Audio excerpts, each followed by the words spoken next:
Are you ready for some samurai jacktion? Yeah, that's right. We're here to talk about a samurai anime.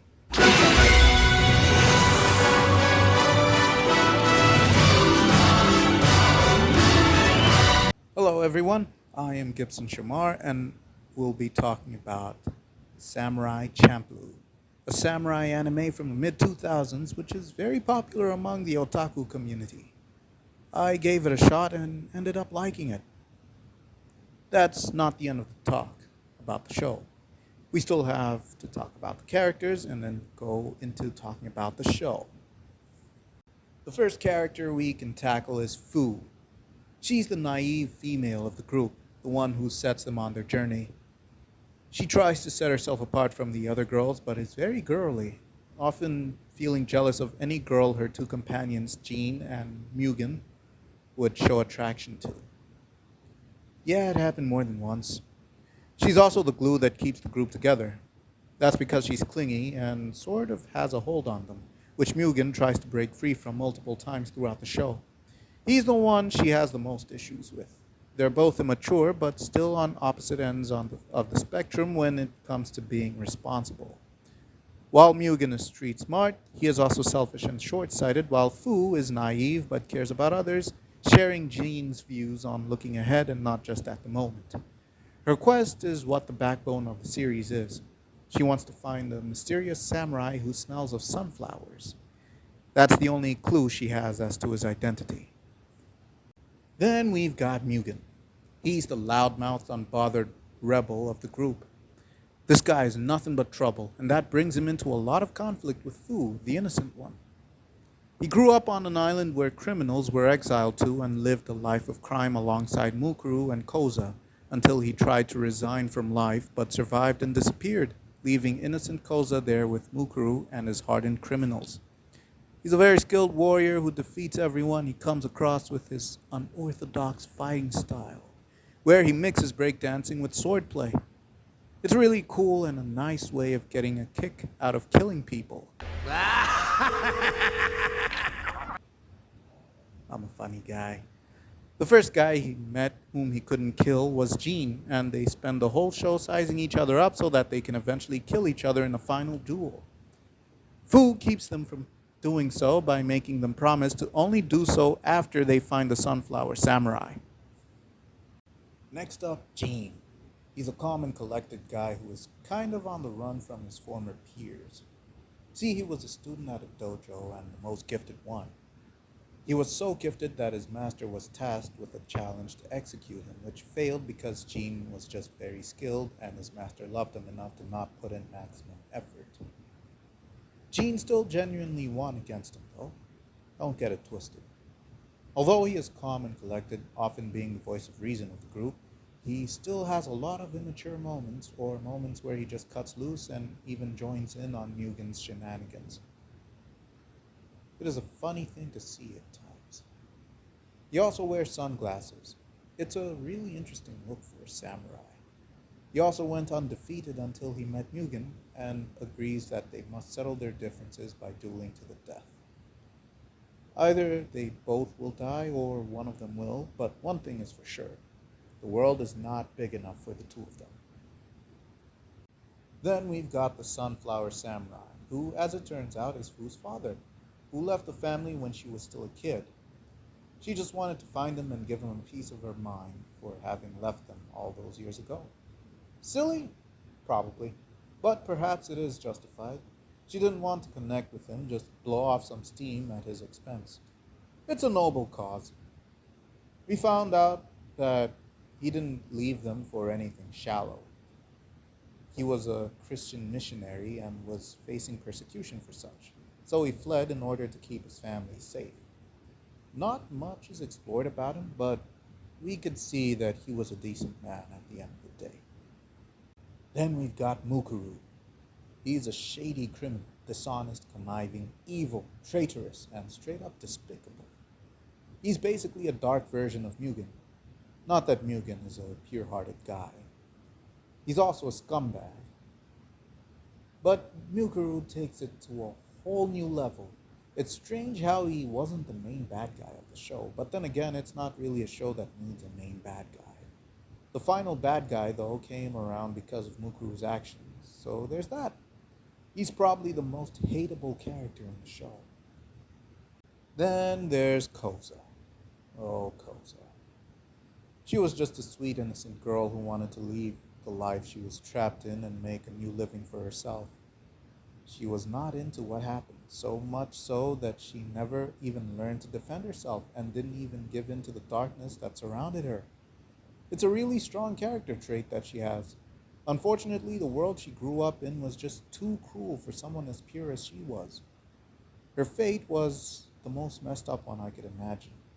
She pleaded with Mugen for him to take her away from all this, but he didn't care about her. In the end, when she was about to get away with the guy who liked her, Mugen showed up and killed him, then left her crying all alone, and that was the last we saw of her. That episode had a really messed up ending that I really didn't understand the point of. Well, now that we're done with the characters, let's move on to the show itself. The show has a hip hop vibe to it. At first, I thought it was made by fine gentlemen with the same hair color as mine, but it turns out that it wasn't. It just kind of borrowed from that culture. It's set in feudal Japan, and the narrator, I don't know if it just happened to be like that or if it's for comedic purposes, has a distinct voice for talking about messed up stuff and making it funny. I commend that about the show. The show, through the characters, explores many things like friendship, honor, selfishness, and human greed, as well as, well, social acceptance. The way the show explores these is kind of in your face, but at the same time, you don't feel like you're being confronted about it. Like, the locals are xenophobic and hate new religions. They persecute all foreigners they come across and find them to be people who bring about crime in the country, as well as the new religion known as Christianity. My favorite story regarding this is with the Dutch guy who was being chased by law enforcement and bounty hunters, and it turns out that he's kind of into two flavors of ice cream. That story was real, and it caught me totally off guard. They treated it like a comedy, but also made sure that we understood just how deep it was. Amazing stuff was done regarding that. The search for the Sunflower Samurai was kind of predictable. I saw the revelation coming halfway through the show, and that was because I started to ponder on who the person could be around that time. I was just watching the show to pass the time, but then a friend of mine asked who I think the Sunflower Samurai is, and it took me about 20 seconds to put it together that it's Fu's father. Not much of a mystery there. I just wondered why she never brought it up from the start. It would make things a whole lot easier. Speaking of Fu, her rivalry with Mugen was funny, but oftentimes was too immature, even for what was being portrayed. Mugen genuinely didn't care about her. It wasn't that thing where they argue, but they're always there for each other. Nah, Mugen straight up didn't care. It was always Jean who had to come and calm them down and be reasonable.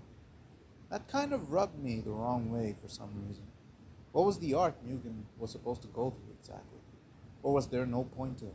I mean, he always started fights with everyone, everywhere he went. I wonder how he wasn't killed before he met Jean and Fu. He always looked for a reason to fight people, and when he didn't have one, he would just come up with one. I mean, come on, dude. I never really understood his whole thing with Mukuru. Twice Mukuru ruined things for him, and twice he let him live. Jean killed Mukuru, and then he goes and kills Koza's ticket out of that life for being indirectly involved in Mukuru's second attempt against him. Dude, you let Mukuru live twice, and then you kill this guy for being indirectly involved with what Mukuru did? I mean, come on, man. I also love the running gag that every woman he almost gets to play pool with turns out to be an assassin or a secret agent that's not interested in doing such things with him. It's really funny. The animation looked really weird at the start, but I got used to it eventually. The character designs were odd too, but it fit the odd nature of the show. It became more standard and normal as time went on, or maybe I just got used to it. My favorite episode was the one where Jean fell in love with this woman who was sold into prostitution in order for her husband to pay off gambling debts, which he wasn't even worried about. He just kept doing his thing while gambling. Jean developed a soft spot for her and fell in love with her. He fought hard to save her and eventually did. They could have run away together, but his priority was getting her safe, and he had his responsibility to Fu. She was saved and he kept going on his journey. That episode made me feel things. My least favorite has to be the one where Mugen screwed Kozel over and left her crying all alone and didn't turn back. Also, don't you find it weird how they were always broke and on the verge of starving to death? They act like they're new to that time period. Everyone else seems to be so well adjusted, then there's three of them barely able to get by for even a single day. Okay guys, seriously, have you considered the fact that you need to sit down and chill and plan things out? Oh, wait. That's right, they did. Maybe save up before traveling? Oh wait, they did that too. It just always goes wrong. Alright then, never mind, it's not like poetry this time, it doesn't rhyme. I like the production of the show. It was really nice and fit the early 2000s mood perfectly.